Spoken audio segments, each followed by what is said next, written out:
आदाब नाजरीन, Saiyaara news TV में आपका खैर मकदम है। आइए देखते हैं कुछ अहम खबरें। अल्हम्दुलिल्लाह रब्बिल आलमीन।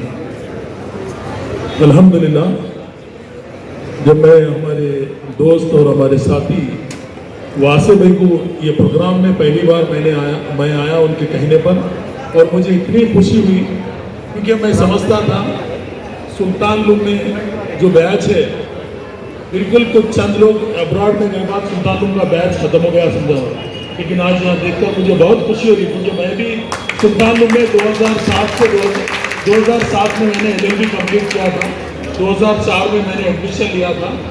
लेकिन एक दौर था सुल्तान लुम में जब मैं फर्स्ट ईयर में था, एक इंजीनियरिंग के बच्चे को TT गैस और ट्रेन में से उठा के फेंक दिया था।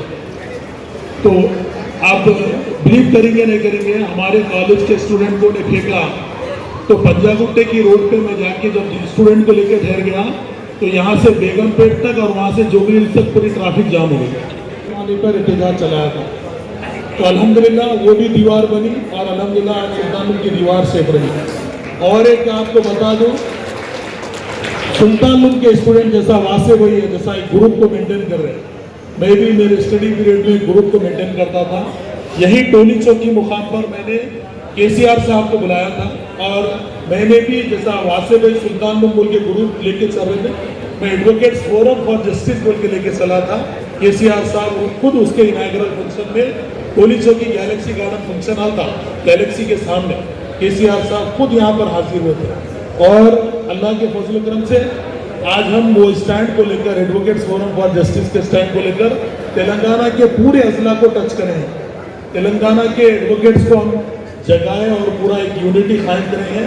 आज तेलंगाना के 33 डिस्ट्रिक्ट्स में हमारे बॉडीज बने हैं और मेरे वासे भाई को देखकर बहुत खुशी हुई क्योंकि इन्होंने जितना कहीं, वो तो मैं वासे भाई की जो गैदरिंग है और जो मेहनत है वो काबिल सताइश है, क्योंकि एडवोकेट्स को जमा करना बहुत बड़ी बात होती है। मेरे 15 साल दौरे प्रैक्टिस में मैंने देखा है कि एडवोकेट्स डबल ग्रेजुएट होते हैं, उनका माइंड आसमानों पे रहता है। वो लोग लीगल फेटर्निटी का आदमी 100 लोगों पे भारी होता है क्योंकि उसके पास कानून होता है और हम कानूनन फाइट करना जानते हैं। और इंशाल्लाह मैं वास्तव की बात में दूर कर रहा हूँ, मैं जो देखा हूँ हालात से, वो हालात को देख रहा हूँ। आज हमको जरूरी है ऐसे लोगों का साथ देने की, इंशाल्लाह हम भी साथ रहेंगे। ये शहर में कई जगह ऐसे हालात है, एक तो भी हमारे लीगल प्रोफेशन का आदमी MLA नहीं है, कोई पार्टी हमको कोई पार्टी हमको अप्रिशिएट नहीं करती। हमारे जैसे लोगों की आज MLA बनने की जरूरत है, क्योंकि आज कोई भी जमात हो, हम अगर हमारी ताकत बताएंगे, हम हमारी यूनिटी बताएंगे। तो जैसा कि आपने देखा नाजरीन, क्या हो रहा है देश और दुनिया में। इस चैनल को सब्सक्राइब करिए, लाइक करिए, शेयर करिए और हमें दीजिए इजाज़त।